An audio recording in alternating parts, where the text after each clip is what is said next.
Councilor Ernest Smith. He's a councillor in Ward 27, eThekwini, and we're gonna hammer Ernest on a couple of issues. And one of the issues we're gonna hammer him on taxpayers' funds being squandered. eThekwini's costly legal battle with daily double trading, a threat to black-owned businesses. Now, the eThekwini municipality is under fire after it was revealed that 23 million rand has been spent on legal fees to dispute 30 million payout to double trading. So you got an equivalent amount you have to pay in legal fees to a black-owned electrical company. This controversy highlights a troubling misuse of taxpayer funds and serves as a stark example of how government authorities can inadvertently stifle small black-owned enterprises in South Africa. Critics are labeling the municipality's decision to engage in an extensive legal battle as a wasteful expenditure, questioning the accountability of officials who are responsible for managing public resources. Now, we know very well that the performance of officials has been cause for concern in various municipalities, including eThekwini, which is one of the biggest metros. Now, the repercussions of this legal battle is there are profound implications that could arise from the municipality's decision. One glaring consequence is the financial burden on taxpayers. The total legal costs, now soaring to 23 million, are likely to be passed on to citizens, the ratepayers. The potential increase in municipal rates or cutbacks in services could further alienate relationship between the community and local government. Now, what we've been chatting about for a number of months is poor service delivery by eThekwini municipality, and councillors have been coming and raising issues. Now, Ernest, being from the opposition party or part of the government of national unity, has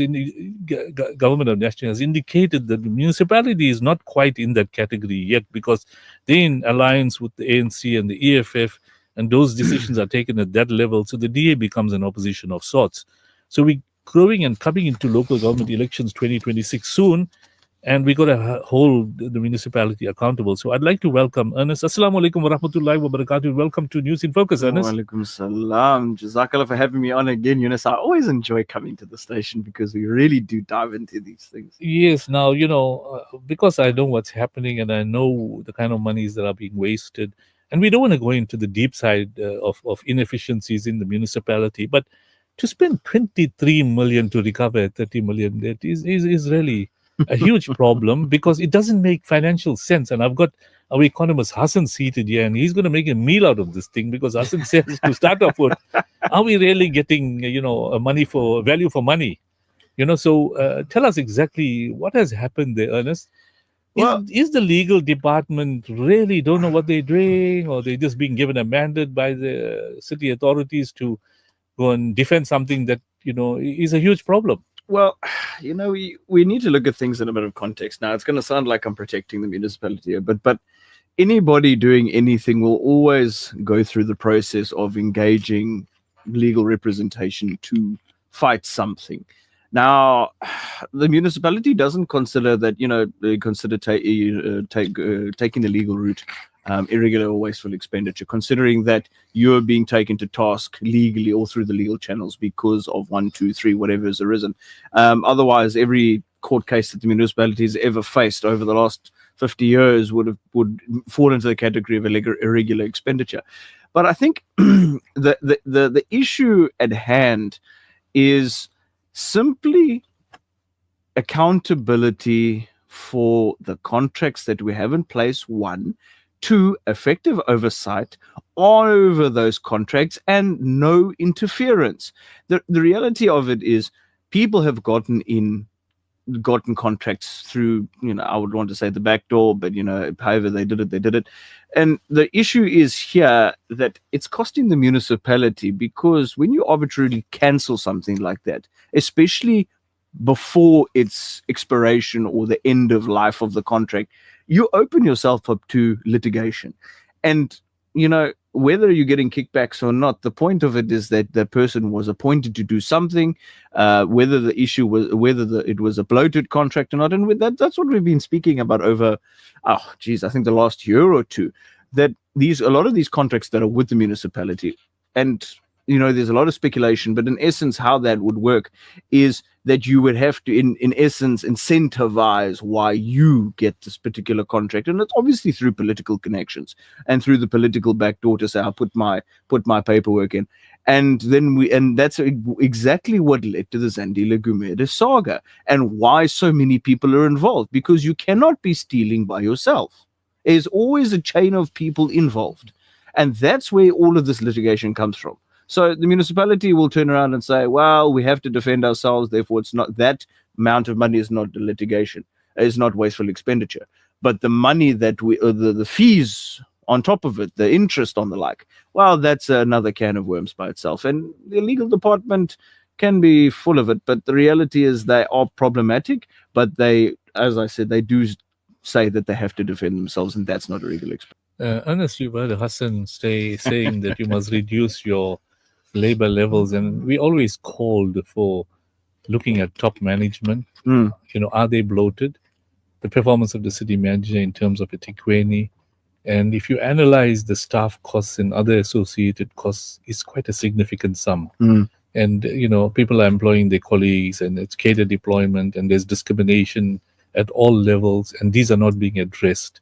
So this bloated staff complement in the various municipalities, exacerbated by irregular expenditure, wasteful expenditure, it's constituting quite a significant amount of the budget. And we know that many of you all are part of the opposition of the municipalities, but can't you, through your party leadership, go to the provincial union or the unification, the GNU of province, or the province of national unity, and you'll have representatives there.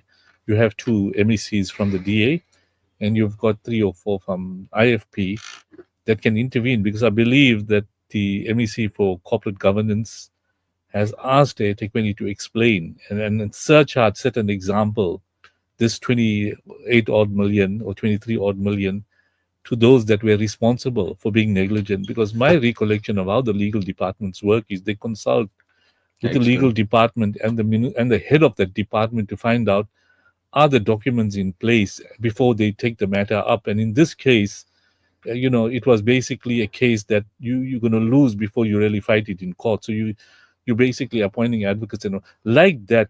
Other departments are also incurring a lot of it. So what is the reaction? Do you feel that as opposition parties you have to go to the GNU and ask for intervention at all levels to deal with these problems? Because what the public want to know is nothing is being done about it, and cadres are being protected. The Mayor Cyril Kaba is saying that action must be taken, but it's all talk and no action.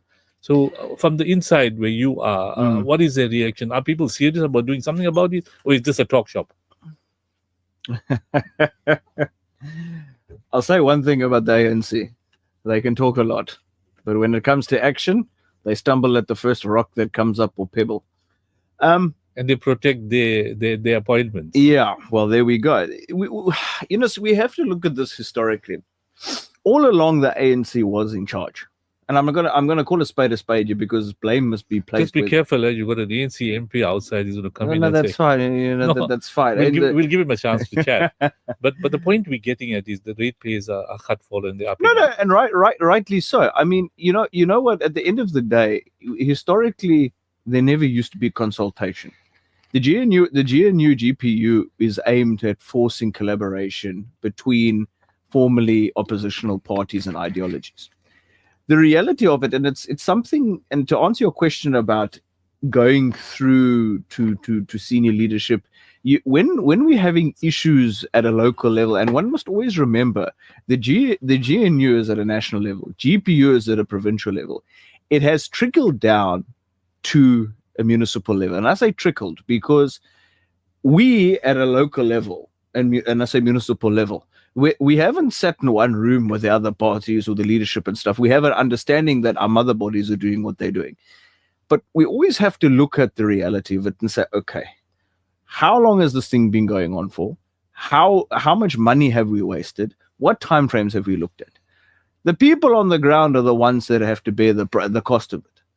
And something that people may realize or may not, and it's something that came through today, was that when we were sitting in our various committees and the like, the amount of taxpayers that are expected to fit the bill, or 25% of the bill, of the budget, is probably half of the number of dependents on the system who do not contribute more to that on this, especially in eThekwini. And that obviously impacts service delivery. Unfortunately, we get to a point, all right, where people have to also accept where accountability is. But the reality is we sit with a historical problem where there are people in the municipality that we have been calling for, life skills audit, or is there compatibility audit? Because are you actually employed to do the job you're supposed to be there? And are you able to do it? Those things are not unreasonable. But what I'm increasingly finding, all right, is that on the inside, is that various systems are weaponized per whatever faction somebody is sitting on. They are weaponized against people for something small, something big. And this matter, by the way, that we're talking about, the 30 million, it went through to EXCO. EXCO voted in favor of taking it to Constitutional Court. But the reality of it is we have a legal team. I'm going back to that specifically. We have a legal team in the municipality which is tasked in defending the municipality. That's their primary job. But you cannot take something and leave it and drop the ball, because it goes back to that accountability measure of saying who was supposed to be doing oversight in this contract. Why did you drop the ball? Why did you terminate it? And for what? And why did you just leave it there on in? Because from my understanding of it, it was the municipality never made representation, and the blokes the company in question got a settlement out of it, and suddenly the municipality had to pick up the pieces. So it begs the question of accountability and why, and who dropped the ball and why, and are they supposed to be there? And if they are there, why are they not booted out? Shukran, Smith, on that input.